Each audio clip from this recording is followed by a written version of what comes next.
Hi guys, and welcome back to the Gen Z stage. We are on day number 2. If you were with me yesterday, you would know that I am your host and your MC, Hayley Melenda, and I have the pleasure of emceeing you throughout the whole day. We have a lot of things lined up, and if you know, I've already been saying that it's about to be lit.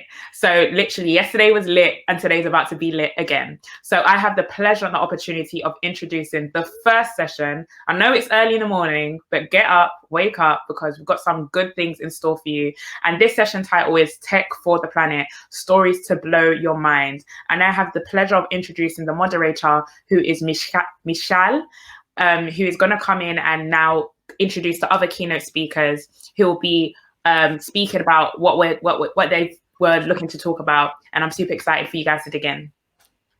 Hi everyone, good morning to everyone sitting in their pajamas, and to those who will stay in their pajamas all day, and to those who put on a shirt and everything. My name is Michal Nachmany. I'm a policy fellow at the London School of Economics, where the main thing I do with my time is getting information about climate policy and action to the decision makers who need it in order to make better decisions. Few of the things that I do, I run an open access platform documenting all of the world's climate laws and policies. If you want to find out what any given country is doing, you can go on and find out. Another platform which I run is one that documents and tracks the climate action of the highest emitting companies in the world, seeing how they transition to a net carbon economy. And very recently, I was very fortunate to participate in a project which brings information about nature and climate to many, many, many young people. When the COVID pandemic started, we, and by we I mean a variety of partners from the UN to TED-Ed to WWF to National Geographic, and many other partners, we realized that there are 1.5 billion children out there in the world now homeschooled. And what better than a connection to nature and an opportunity to learn about the environment, climate change, and a variety of other ways they can be involved. So we created Earth School, which is a 30-day quest to connect students to nature. And when we think about that, we all have something to contribute to fight climate change, to fight environmental degradation. I'm sure you all know this. Gen Z is probably the generation at the heart of climate action today. And today we have a set of fantastic speakers who are going to walk us through their journeys and think about and help you think about some of the ways that everyone can be involved in reversing the waves of degradation that we are facing. There's a cartoon going around social media these days showing one wave of COVID-19 aiming to drown society. Behind it, a second wave of economic crisis, and right behind that, a third bigger wave of the climate crisis. Now, of course, all of these are well connected to each other and deeply rooted in the same societal constructs that underpin all of them.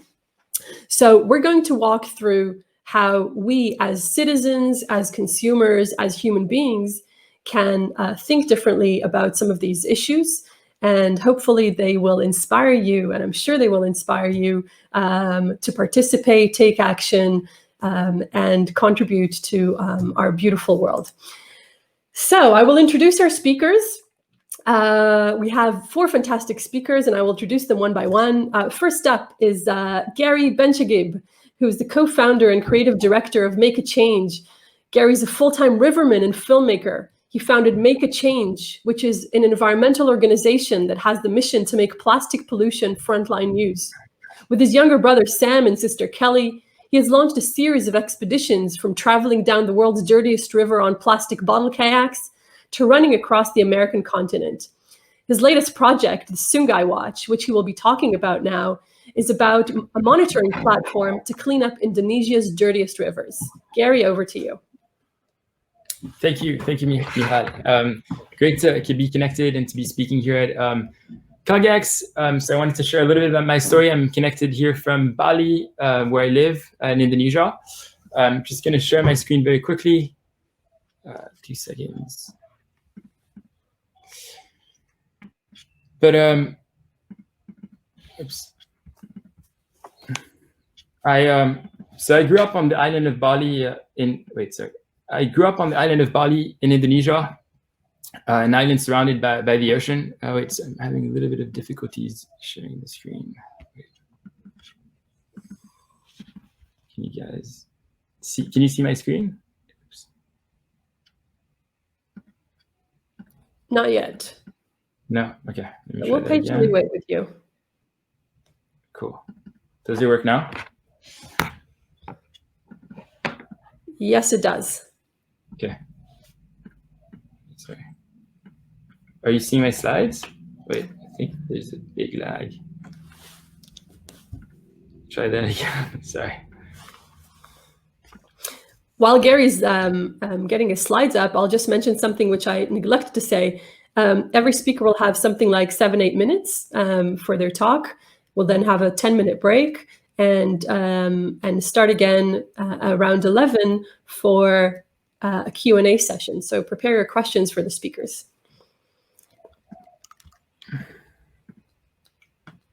Gary, perhaps you want to start talking without slides and see how you roll?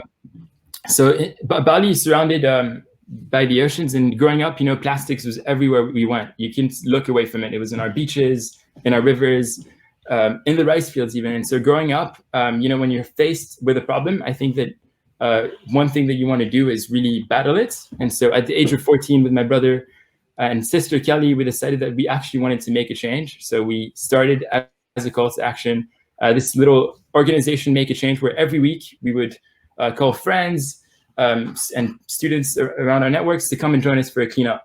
But very quickly, we realized that the very trash that was lying on our beach was just coming back and forth week after week. And upon doing a little bit more research, we found out that, that very plastic actually comes from our rivers and streams. 90% of it actually comes from land-based sources. And so that really was an eye-opening statistics for us to really wanting to try to tackle the problem more at the source where so much of this plastics actually comes from. And so in 2017, on one of our summer holidays, my brother, we Googled the most polluted river in the world and thought about this crazy idea. Why not go down it on the very trash that actually float down? And so this river was actually located in our backyard of Indonesia on the island of Java. It's called the Chuter River.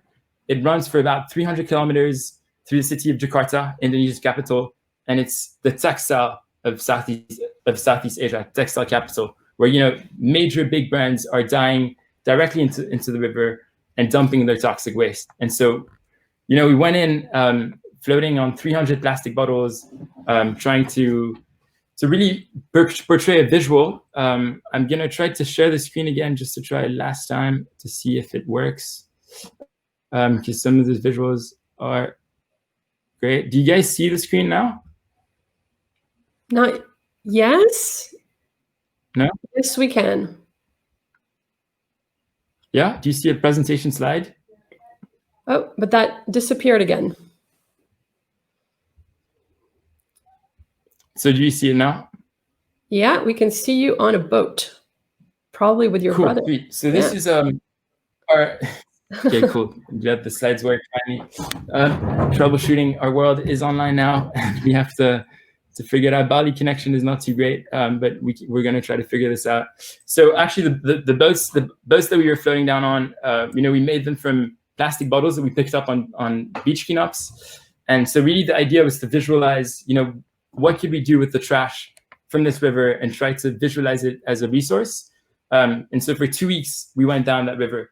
But, a lot of people don't think about the toxic chemicals that's actually in the river. It was from mercury to lead. The smells were awful. It was like a black mayonnaise of toxicity literally floating through a plastic berg where you just had plastics all around it. And I think that really showed me how far we've come in the destruction of our planet, to literally travel to the most polluted river in the world and understand where we are as a planet. I think that 27 million people are living on this river, and it was a very urgent call to really see the true consequences that we're living in.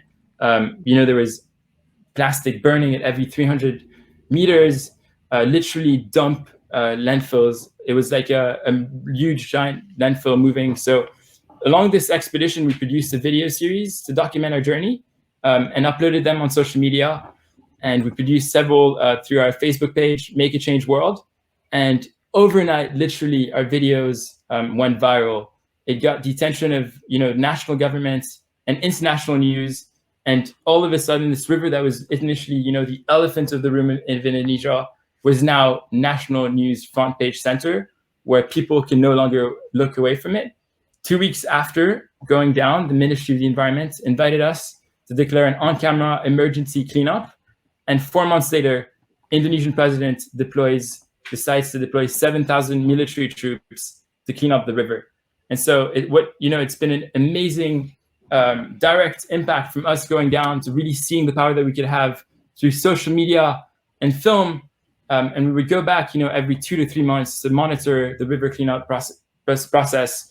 But as ambitious as it was, as epic as it was to deploy an entire army to clean it up, we realized that there was not too much conversation going throughout the river communities, and the army was dredging a lot of the trash without really progressing in the river path as a cleanup. So that's what sparked another idea, Sungai Watch, which is a river monitoring platform, which we launched earlier this year at Davos. And this really is to basically track rivers in real time through a one platform perspective. And so, part of this initial start was really to see how we could visualize rivers, through satellites and drone, really to map out where are the most polluted parts of rivers. And so with some of our partners and local engineers, we've been deploying trash barriers to do just that. And stop this trash from going further inwards. We use, localized technologies to do so. So this is all like local materials that we've scouted at a local market, from PVC pipes, galvanized wires, and it's been amazing in the rainy season, to see the stark difference. This is from one river system, and we've actually deployed 2 tons of plastic just from one river cleanup, of cleaning up just at one river mouth, and so.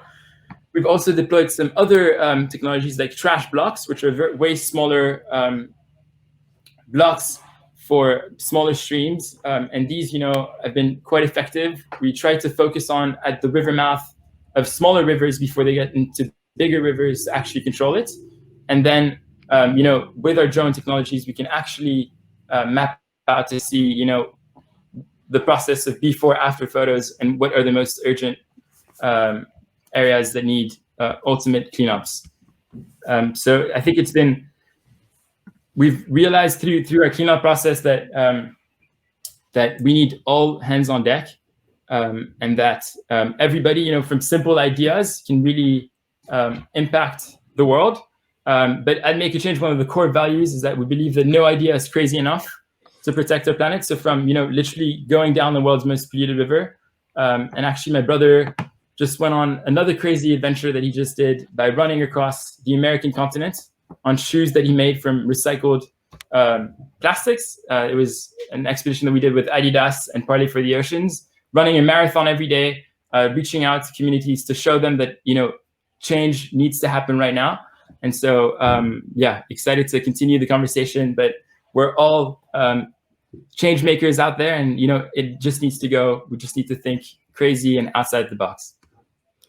Thank you so much. Thank you so much, Gary, for your wonderful journey that you shared with us. We are really excited to hear your questions on this. So prepare your questions for Gary for the Q&A session. Next up in our person on a journey theme, Allister Furey, who's the CEO of Sylvera. And he's on a mission to provide the data to make the global economy sustainable through many things, but not least through offsets, carbon offsets. So he's a repeat entrepreneur. He has a PhD in machine learning and an MBA from the London Business School.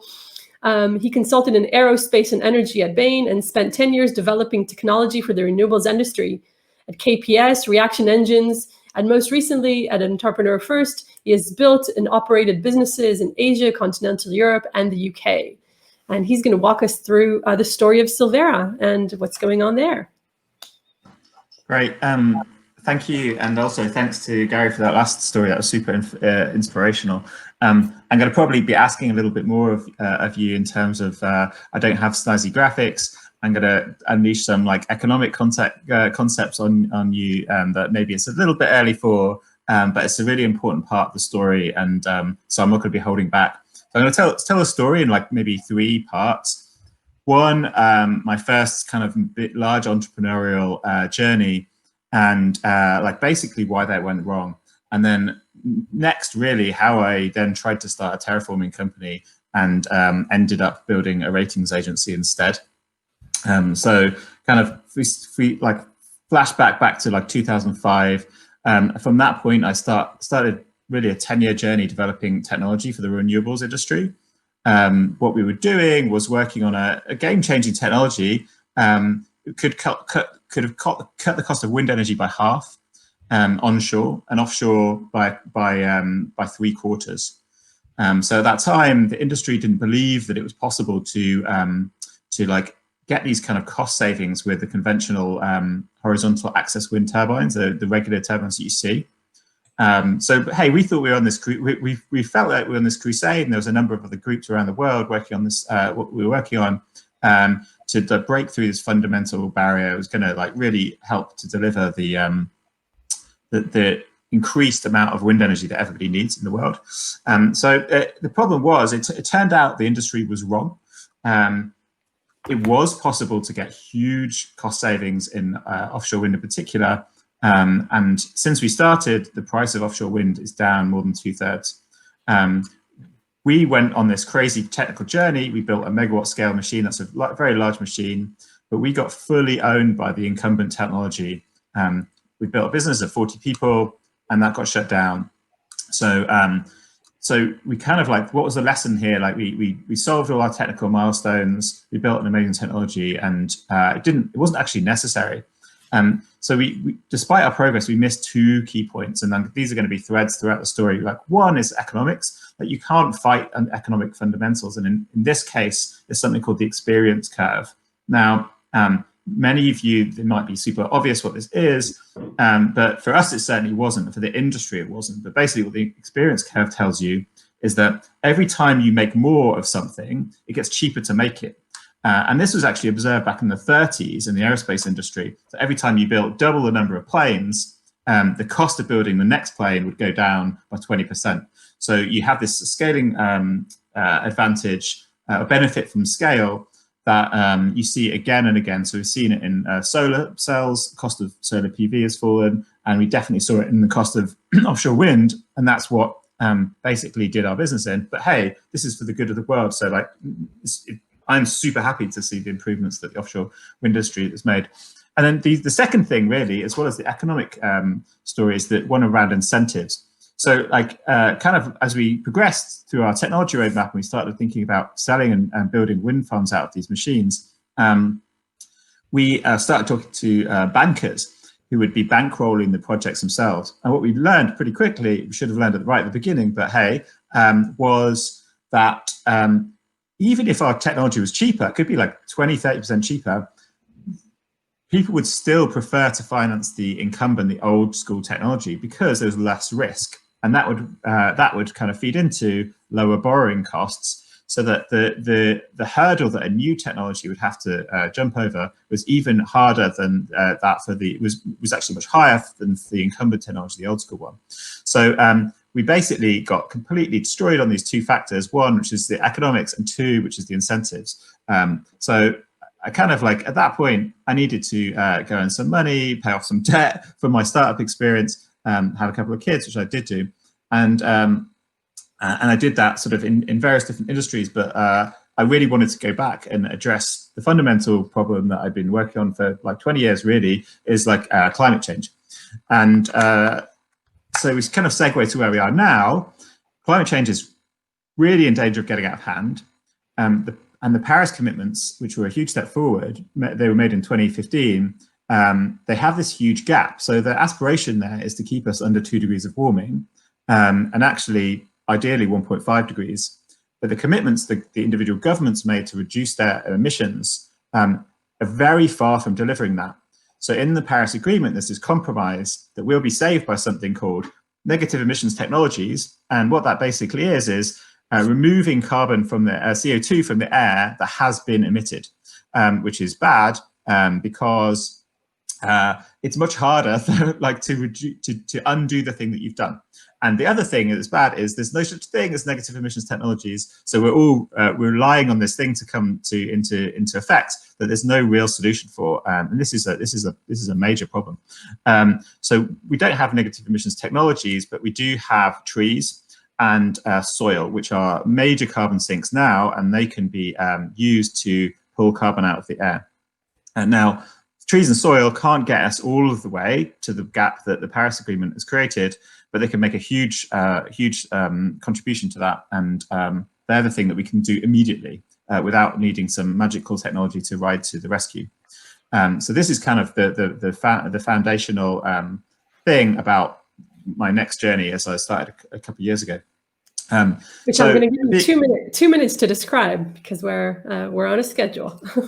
Okay, cool. We're running late. Okay.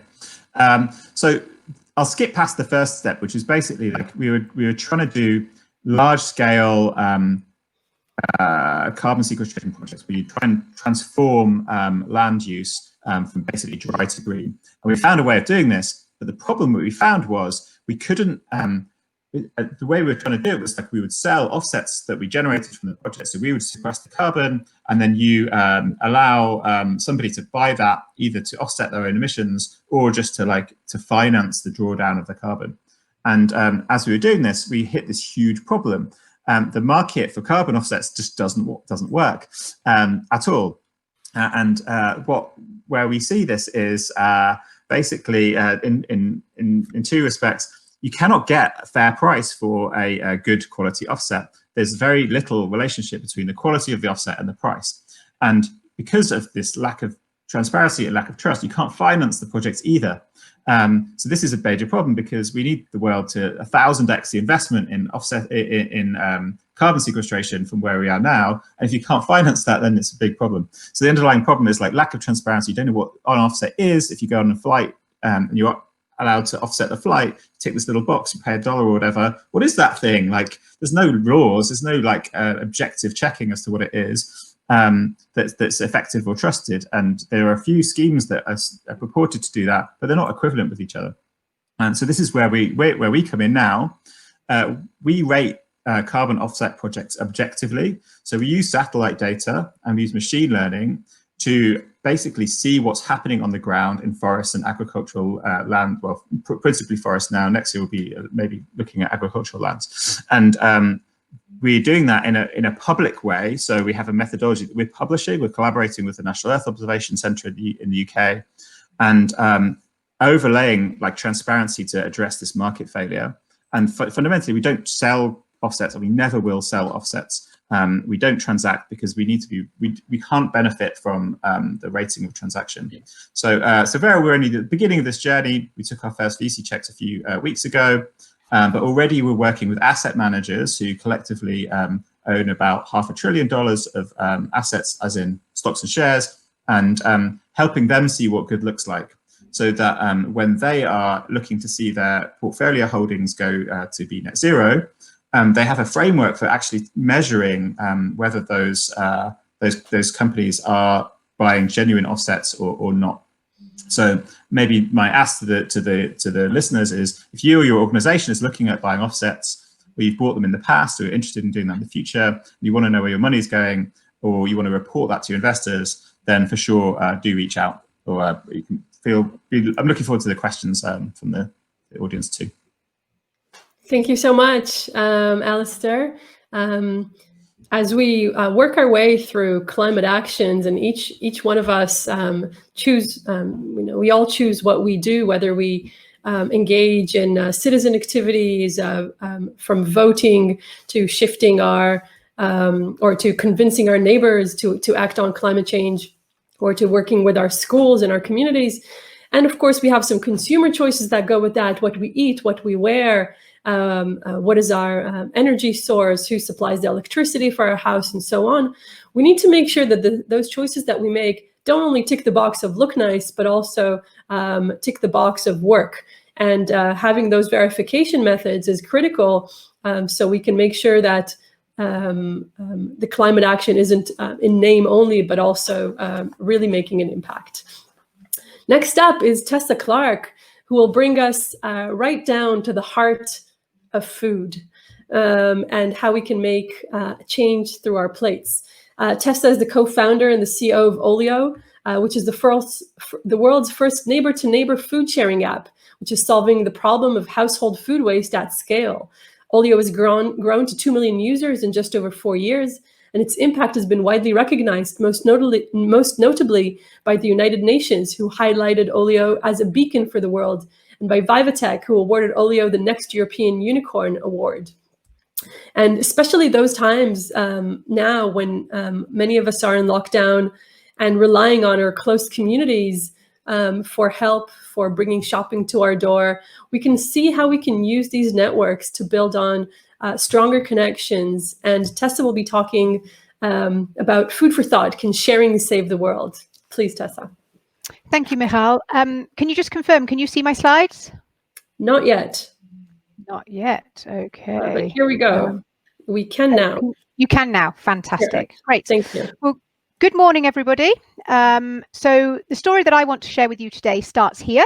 And this is my parents' farm in the middle of nowhere in North Yorkshire. And this is where I grew up. And when you grow up on a farm, you learn very, very quickly from first-hand experience just how much hard work goes into producing the food that we all eat every day.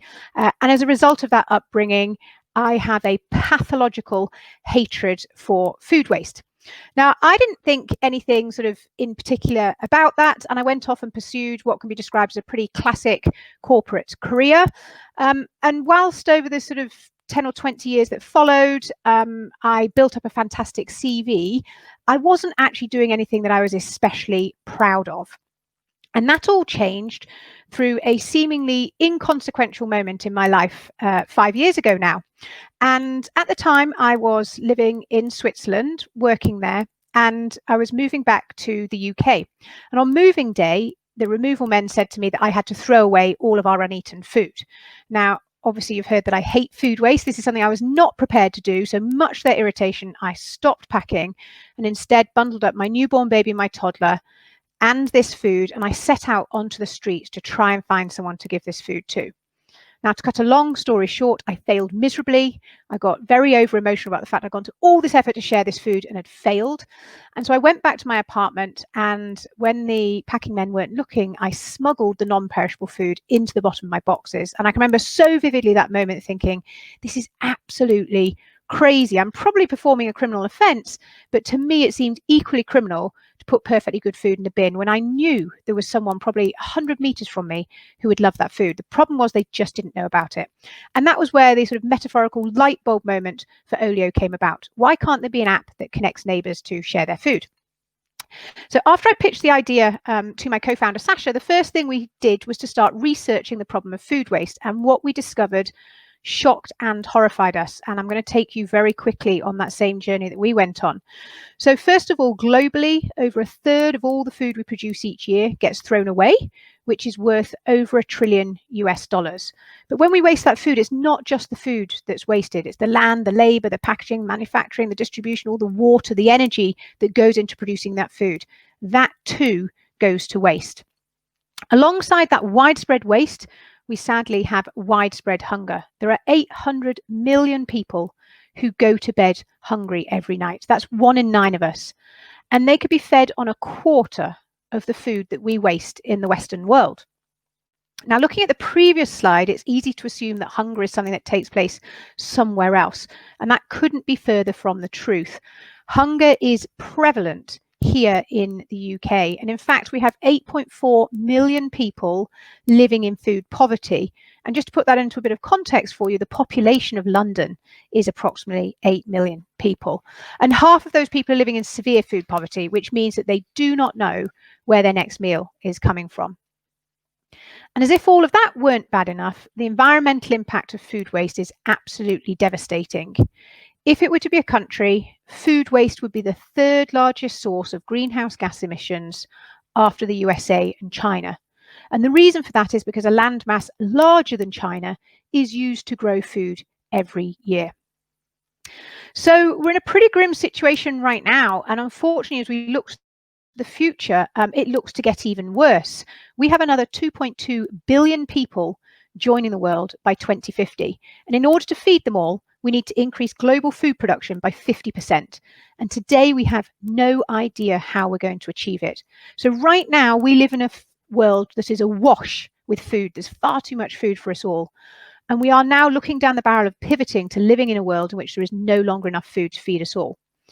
Now, I'm aware that I've shared a lot of pretty crazy stats with you, but I've saved the craziest for last. And that is that in the Western world, well over half of all food waste takes place in the home, with the average UK family throwing away just over 20% of the weekly shop. And collectively, that adds up to £14 billion sterling of perfectly good food being thrown away every year by British households. And that's in contrast, by the way, to retail stores that are responsible for just 2% of all food waste. So we in our homes, we are half of this problem, which is very depressing. But if you flip it on its head, actually that's really exciting and energizing, because that means that we can be half of the solution.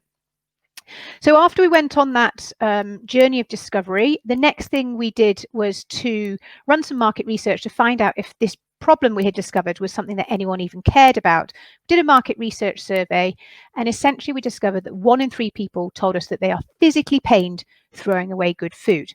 So that was great for us to discover. It meant it wasn't just us being weird with our hatred of food waste. But that didn't mean to say that people would take the next step in our hypothesis, which was to share that food with a neighbour. And we wanted to be able to test this without sort of sinking our life savings building an app that possibly no one would want. And so what we did was we invited 12 people who said they were physically pained throwing away good food from that survey. They all lived in proximity to one another, and we put them on a closed group WhatsApp. And we watched with bated breath for 2 weeks to see if neighbour-to-neighbour sharing would happen. And you can see here the screenshot of the very first item of food that was shared between 2 neighbours, and it was half a bag of shallots.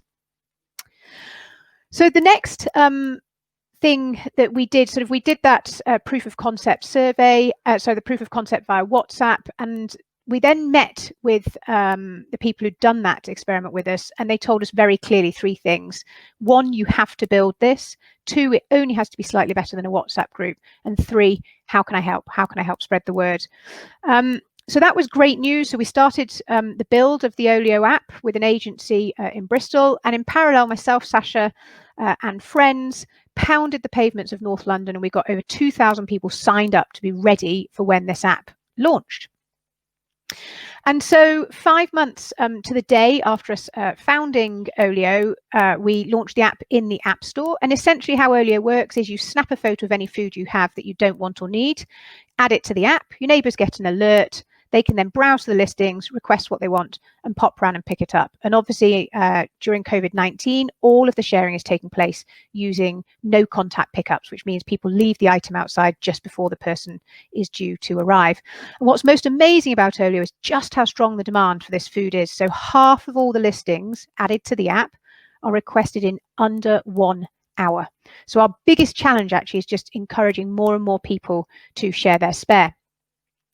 So we piloted OLIO in 5 small postcodes in North London in the summer of 2015, and we made the app available across the UK just over 4 years ago.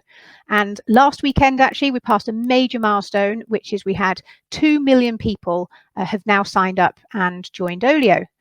And together, they have shared over 5 million portions of food. And the real magic of OLIO is not just the fact that the food is shared and not wasted, but it's the fact that neighbours are connecting sort of in real life, and we're building this incredibly strong community. 9 million people in the UK are always or often lonely, and OLIO is directly helping to counter that by connecting people with their neighbours and making people feel empowered and making people feel like they belong. We couldn't have achieved this incredible growth were it not for ambassadors. We've had now over 50,000 people reach out to offer to spread the word about OLIO in their local community. And many of them are taking posters and letters and flyers and doing kind of old school guerrilla marketing on our behalf, all the way through to talking about OLIO in the media. And we also have 8,500 food waste heroes. These are trained volunteers who are collecting and redistributing unsold food from our retail partners. They take it home, they add it to the app. Within minutes, their neighbours are requesting it, and minutes later their neighbours are popping around to pick up that food. But OLIO isn't just about reducing food waste. It's about sustainable living more broadly. And that's best encapsulated by the concept of Earth Overshoot Day. And Earth Overshoot Day is the day in the year in which humanity has used all the resources that the Earth can replenish in a year. When it was first measured in the late 60s, it was the 31st of December, which means we used in a year what the Earth could replenish. We were living in equilibrium. Last year, Earth Overshoot Day was the 29th of July. And what that means is that every single thing that every single one of us, 7.5 billion people, consumed after the 29th of July last year was net depletive to the planet. Another way of looking at this data is to say, how many Earths would we need if we all lived like a typical American? And the answer is 5. A typical Brit? And the answer is 3. And collectively, we're living as if we have 1.75 planets, which clearly we do not. And that's a big part of the reason why we added a non-food section to the OLIO app. So our users are now giving away toiletries, cleaning products, kitchen appliances, books, clothes, toys, things they don't want to sell, they don't want to ship halfway across the country. A charity store maybe isn't open, isn't available, isn't nearby. They want it out of their house, but they don't want to toss it in the bin. And this is really, really important because the average American house, has 300,000 things in it. And essentially, these are the world's precious resources trapped in people's homes, not being used. And OLIO gives people an opportunity to spread and to share the things that they are not using with their neighbours. And so to sort of finish up, as we look to the future and our ambition for OLIO, we want to get 1 billion OLIOers within the next 10 years, which might sound like a very, very big ambition, but it's absolutely critical for us to achieve this if humanity wants to stand any chance whatsoever of mitigating the worst effects of the climate crisis. And we believe that we need to live in a world in which we no longer extract resources from the planet, use them for 5% of their life and toss them into landfill. We need to take resources from the planet, circulate them round and round and round our local communities until they can no longer be used. And so as we're working towards this massive target of ours, we are, as a team, are very inspired by the words of Gandhi, who said, "Be the change that you wish to see in the world." And I would encourage all of you to really internalize that as well. We have a massive challenge with the climate crisis. Each and every one of us really needs to step up and create the future that we all want. Thank you. Thank you so much, Tessa, for those inspiring words and call for action.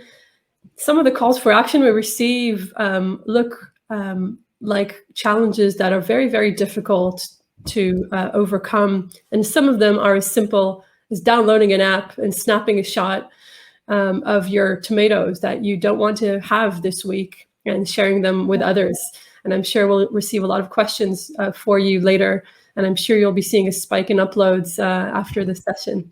Downloads, of course, not uploads, downloads.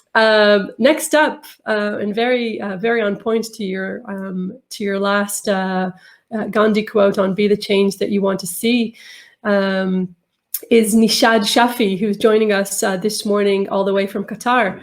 And Neeshad is a one young world ambassador, an environmentalist, a speaker, and an activist, and distinguished as one of the world's 100 most influential people in climate policy 2019 by Apolitical. Neeshad has a master's degree in energy and environmental engineering and over 5 years experience in analyzing global environmental politics and climate policies with a special focus on the Middle East. I see that you and I have to talk about climate policies, Neeshad. His work encompasses mainstreaming climate change issues across sectors and at multiple scales, from local to national. And he's an active member of several global environmental NGOs and contributed actively in international summits. He also talks a lot with many people because the most important thing that you can do about climate change is talk about it, as one of my favorite climate scientists, Katherine Hayhoe, said in her great TED Talk. So Neeshad as well is joining the global talking movement, and he's spoken on TEDx and on international media and on national media, broadcast and written. And we're very, very happy to have him here. He's going to be talking about the youth climate movement and what young people and Gen Z can do about the climate crisis. Thank you, Michal. It's wonderful to be here. Thank you for the generous introduction. One of my favorite quotes is that to talk more about climate issues, especially in our region, in the Arab world, something not very much heard of. That's what we exactly do here in Qatar, is that to how young people can be on forefront and how we can mainstream climate change issues, which are also a great issue for the region as such, as the global issue. But what foresees negative news we always hear from the Middle East. So that's what we are trying to do, also to bring climate change issues to the top priority to the governments, that it is an absolute necessity they take action now, given the fact they're going through turmoils, including war and other hostility and security issues in the region. So thank you so much, and we're happy to be here to share how young people have been forefronting climate action and how we use a technological future to build that sort of movement. A great example of the use of technology can be, example, COVID. Pre-COVID, we were on the street asking for climate action. Now we are flooding the online platforms. We moved the climate summit online. We moved all climate advocacy program online. I mean, this is the way forward. You're seeing how we can mitigate our personal emissions, and also to be part of a larger conversation, and also to accommodate people from across the globe. Sometimes we miss global south when we are having a lot of discussion with the global north. Now everybody is on a single platform where we know and see what our counterpart is doing, and also learn, and also to replicate some of the good way to resonate those things in their respective countries. So as a One Young World ambassador, we are the young change makers who is part of One Young World community, where we work with a lot of local institutions, local NGOs, to bring forward how young people can transform the whole conversation about climate crisis, not only advocating, but also providing tools. For example, to give VS, Arab Youth Climate Movement, an NGO I co-founded here in the state of Qatar, is working actively to build an application which we are to measure the personal and household carbon footprint. The idea is to understand what young people or people from the schools, especially, we are trying to reach out, is to how much household carbon footprint a person can make. And we are trying to work at the schools. At the moment, we have signed an MOU with the UNESCO office in Doha to have this app going on a mobile. Right now, it's on a computer platform, a web platform. So this is what we are trying to do at this point of time, where we would identify which are the areas where people have their highest carbon footprint, given the fact, if you know, Qatar has the highest carbon footprint per capita in the world. So we wanted to identify and also give a glimpse to the young minds, young generation, that you also play a role. This is your portion of the whole conversations we are having. And this also builds up a lot of mindset, how it has to change, because we live in a region where, you know, these things are not discussed at the highest level, and people think that community doesn't have a role to play. So we want to change that conversation alongside working with the government to how to amplify those policies, how to enhance their NDCs. This will only happen when the community asks for that. Unless the government doesn't act, you don't see the bigger picture. So what we are trying to exactly do that, and we are building that app as a part of our national vision for the 2020. And also, Qatar has been hosting the 2022 World Cup, and we want to make sure that you come to a country where you find a lot of ecologically conscious young people who are on forefront fighting for climate action. So another program we recently introduced is to educate the religious leaders in the mosque, which is the Muslim place of prayer, to have this sort of outreach. So the priests are the places where everybody goes. People are all very religiously conscious. So we want to try to use the place of religious place to advocate for environment. So this is another idea to reach out to the larger communities. So likewise, like us, a lot of young One Young World ambassadors are working on projects from here in Qatar, in the Middle East, in North Africa, in the Asia, in the Americas. So it's great how we young people are coming together with ideas extraordinary, which might sound very cliche, but that has a greater impact because they're working within the community. Their impact might be small, but they're doing something that will be seen as a bigger picture on a long run. Yes, it is absolutely necessary. We push our governments to make that huge impacts. But if you don't have that community who really don't understand what's their role, I think we fail somewhere. So that's exactly what we are asking for as a part of the global young community or youth community. We are trying to build that movement where young people spearhead our discussion, and also make sure that you show with example, or showcase with an example that is absolutely necessary. And also to support some initiative which don't really get support, and work in tandem or in partnership in countries where they are sometimes a bit underprivileged, or they cannot able to do some projects.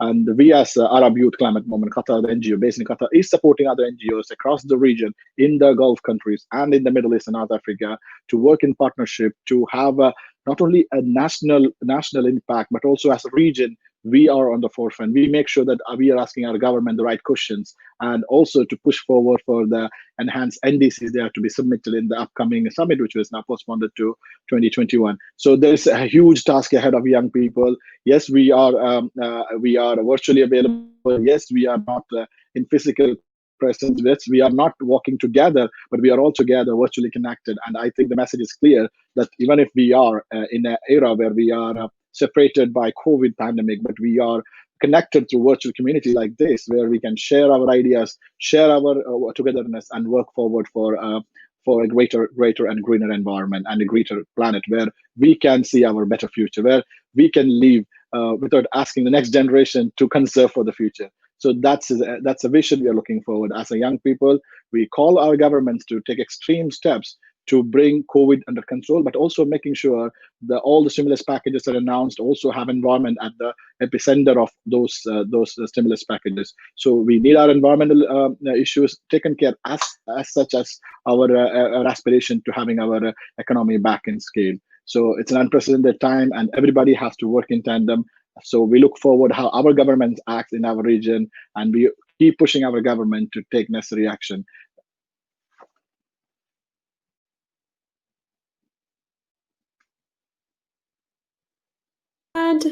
Oh, here I am. Thank you, Neeshad. Yeah, everyone wanted to see you for another 5 seconds, so that's great. I've been working on climate change and environmental issues for a good part of 15 years now.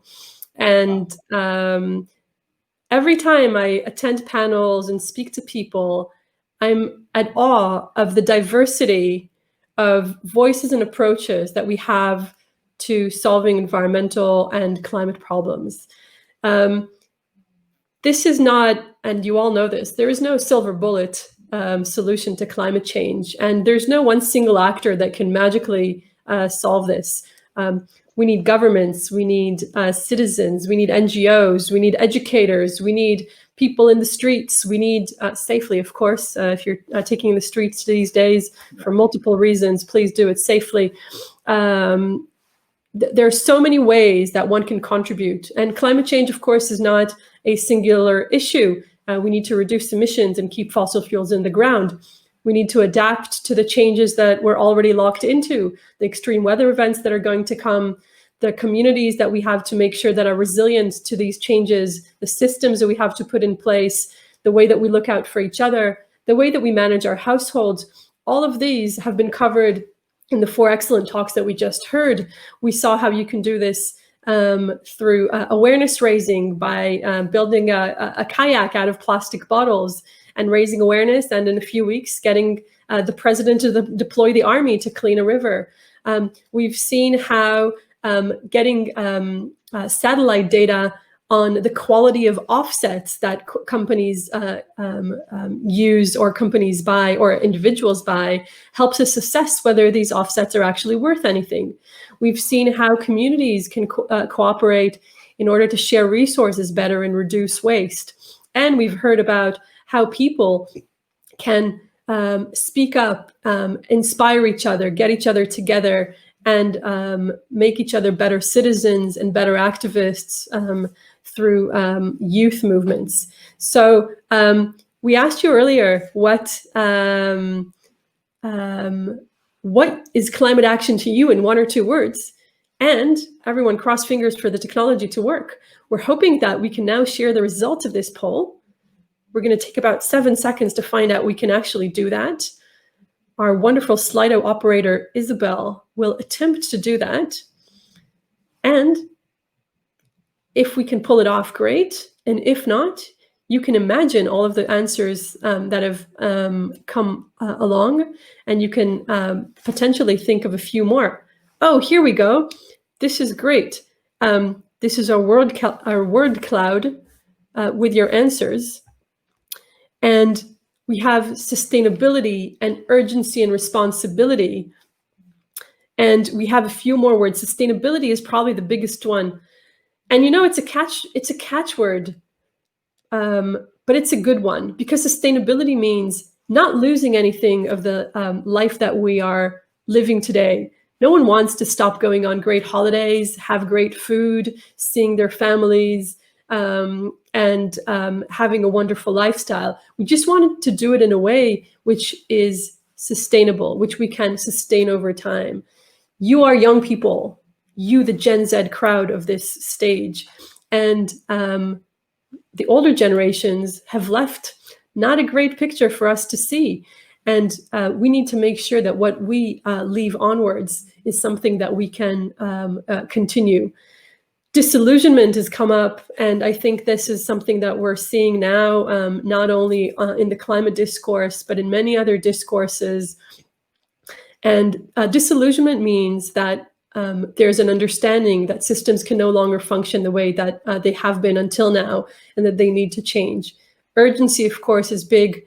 And I think that is one of the changes that has been the most significant.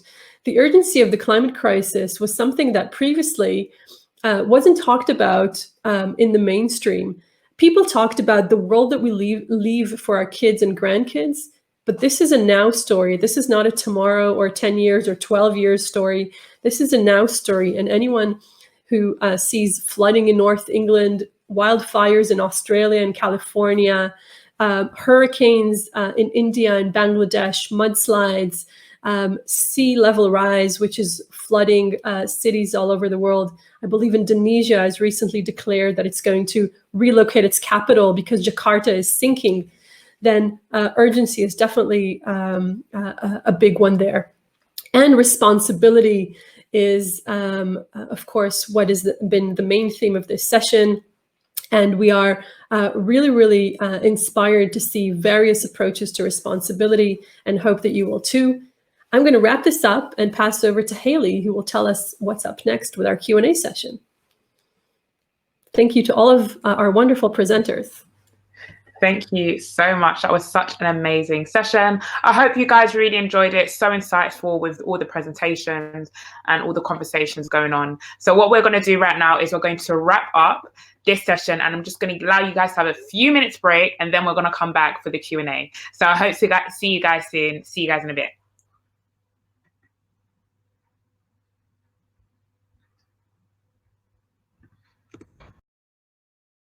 Want access to more CogX videos? Subscribe now for free at cogx.co.